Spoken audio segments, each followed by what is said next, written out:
حدیث نمبر 323 بسم اللہ الرحمن الرحیم حدثنا محمود بن غیلان قال حدثنا معاویة بن هشام قال حدثنا سفیان عن الأعمش عن إبراهيم عن عبيدة عن عبد الله بن مسعود رضي الله عنه قال لي رسول الله صلى الله عليه وآله وسلم اقرأ علي فقلت يا رسول الله اقرأ عليك وعليك انزل۔ حضرت عبداللہ ابن مسعود رضی اللہ عنہ روایت فرماتے ہیں، کہتے ہیں کہ رسول اکرم صلی اللہ علیہ وآلہ وسلم نے مجھ سے فرمایا، مجھ کو حکم دیا کہ عبداللہ ابن مسعود قرآن پڑھو، قرآن تلاوت کرو، قرآن پڑھو، تو اقرأ علیہ، مجھ کو پڑھ کر سناؤ۔ حضرت عبداللہ ابن مسعود کہتے ہیں میں نے عرض کیا یا رسول اللہ میں آپ کو پڑھ کر سناؤں جبکہ آپ پر ہی قرآن نازل ہوا، سرکار ہی سب کو قرآن سناتے نا، یا رسول اللہ میں آپ کو قرآن کیسے سناؤں جبکہ قرآن آپ پر نازل ہوا۔ قال انی احب ان اسمعہ من غیری، سرکار نے فرمایا میں اس بات کو پسند کرتا ہوں کہ میں اپنے علاوہ دوسروں سے بھی سنوں، خود تو میں پڑھتا ہوں، میں دوسروں سے بھی سننا بھی چاہتا ہوں قرآن کریم۔ فقرأت سورة النساء، تو حضرت عبداللہ بن مسعود رضی اللہ عنہ کہتے ہیں تو میں نے سورہ نساء کی تلاوت کی، رسول اکرم صلی اللہ علیہ وآلہ وسلم کو سورہ نساء سنایا۔ حتی بلغت وجئنا بک علی ہؤلاء شہیدا، جب یہاں تک کہ میں اس آیت پر پہنچا، وجئنا بک علی ہؤلاء شہیدا، اے محبوب، اے نبی صلی اللہ علیہ وآلہ وسلم، ہم آپ کو ان پر گواہ بنا کر لائیں گے، ہم آپ کو ان پر گواہ بنا کر لائیں گے۔ کہ مسئلہ یہ ہے، یہ جو آیت ہے فَكَيْفَ إِذَا جِئْنَا مِن كُلِّ أُمَّةٍ بِشَهِيدٍ وَجِئْنَا بِكَ عَلَى هؤلاء شَهِيدًا، جب قیامت کے دن میدان محشر میں سارے انسان کھڑے رہیں گے تو ایک ایک نبی سامنے آئیں گے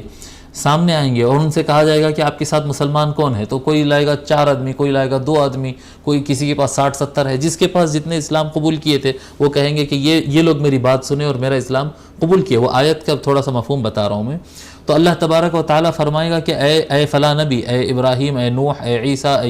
یوسف، موسیٰ، جو بھی نبی ہوں گے، وہ نبی سے کہیں گے کہ تم نے اپنی ساری قوم کو پہنچا دیا تھا، تم نے اپنی ساری قوم کو پہنچا دیا تھا۔ تو وہ جو امت رہے گی وہ کہے گی اپنے نبی کی طرف گواہی دے گی کہ کہیں گے کہ ہاں انہوں نے پہنچا دیا تھا، انہوں نے پہنچا دیا تھا، اور وہ نبی گواہی دیں گے کہ میں پہنچا دیا تھا۔ تو یہ ایک بات کی گواہی ہوگی۔ اس کے بعد پوچھا جائے گا کہ ان پر کون گواہی دے گا کہ عیسیٰ پہنچا دیے تھے، موسیٰ پہنچا دیے تھے، ابراہیم پہنچا دیے تھے، یوسف پہنچا دیے تھے، اس بات کی گواہی کون دیں گی؟ اس پر امت محمدی صلی اللہ علیہ وآلہ وسلم گواہ بنے گی، اور حضور صلی اللہ علیہ وآلہ وسلم کی امت وہاں پر گواہی دے گی۔ ہم گواہی دیتے ہیں مولا کہ آپ کے انبیاء، جتنے انبیاء کے نام لیے گئے، جتنے انبیاء گزرے ہیں، یہ نبی نے اپنا کام ادا کیا، یہ نبی نے اپنی ذمہ داری ادا کی۔ اب وہ امت مانی، جس نے مانی، جو نہیں مانے نہیں مانے، لیکن نبی نے اپنا کام پورا کیا تھا۔ اس پر امت مصطفیٰ صلی اللہ علیہ وآلہ وسلم گواہ ہوگی، جس سب پر گواہی دے گی۔ وَكَذَلِكَ جَعَلْنَاكُمْ أُمَّةً وَسَطًا لِتَكُونُوا شُهَدَاءَ عَلَى النَّاسِ، اللہ تعالیٰ کسی اور مقام پر فرمایا کہ یہ امت محمدی کو ہم نے امت وسط، اعتدال والی امت بنایا ہے، عدل و انصاف والی اور اعتدال والی امت بنایا، تاکہ یہ سارے لوگ پر، یعنی امت محمدی کے علاوہ سابقہ امتوں پر یہ گواہ بنے، اور یہ گواہ بنتے ہیں۔ جب یہ گواہی دیتے ہیں تو پھر اللہ تبارک و تعالیٰ فرمائے گا کہ یہ لوگ صحیح کہہ رہے ہیں، یعنی امت محمدی جو ہے یہ امت صحیح کہہ رہی ہے، اس پر کون گواہی دے گا؟ تو فرماتے ہیں وَجِئْنَا بِكَ عَلَى هَؤُلَاءِ شَهِيدًا، اللہ تعالیٰ فرماتا ہے اے محبوب ہم آپ کو ان تمام کے اوپر پھر گواہ بناتے کہ سارے امتوں کی گواہی امت محمدی دے گی، اور امت محمدی کے صحیح کہنے کی گواہی حضور اکرم صلی اللہ علیہ وآلہ وسلم دیں گے، اور آقا صلی اللہ علیہ وآلہ وسلم یہاں پر الشاہد الاعظم اور شہید اعظم بھی ہوں گے، یعنی آقا صلی اللہ علیہ وآلہ وسلم سب سے بڑے گواہ ہوں گے اس کائنات کے اللہ تعالیٰ کی بارگاہ میں۔ جب یہ آیت پڑھے، سورہ نساء کی آیت نمبر 41 ہے یہ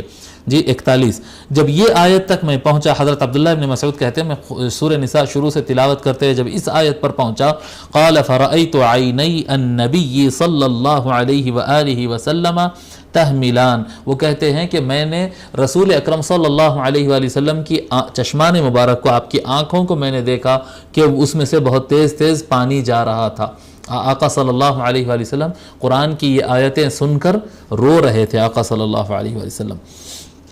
اچھا، یہ تو آپ حضرات کو یاد ہے نا، میں سابقہ دروس میں بھی یہ بات کہا تھا، اور ابھی بھی میں دہرا رہا ہوں یہ بات کہ جب کبھی حضور صلی اللہ علیہ وآلہ وسلم کا نام آتا ہے تو میں نام لے رہا ہوں، ساتھ میں صلی اللہ علیہ وآلہ وسلم آپ سب کو پڑھنا ہے۔ درود شریف میں سابق میں بھی بتایا ہوں کہ حدیث شریف پڑھنے والوں سے زیادہ سرکار پر درود شریف کوئی نہیں بھیجتا۔ اگر ہم حدیث پڑھتے وقت ہی اگر درود پڑھنا بھول گئے تو پھر یہ کیا بات ہوئی ہے؟ جب کبھی سرکار کا نام آئے ساتھ میں صلی اللہ علیہ وآلہ وسلم، آپ سب حضرات جو حضرات سن رہے ہیں سبھی ساتھ میں پڑھا کرے، درود شریف کا ورد چلتا رہے گا، ٹھیک ہے۔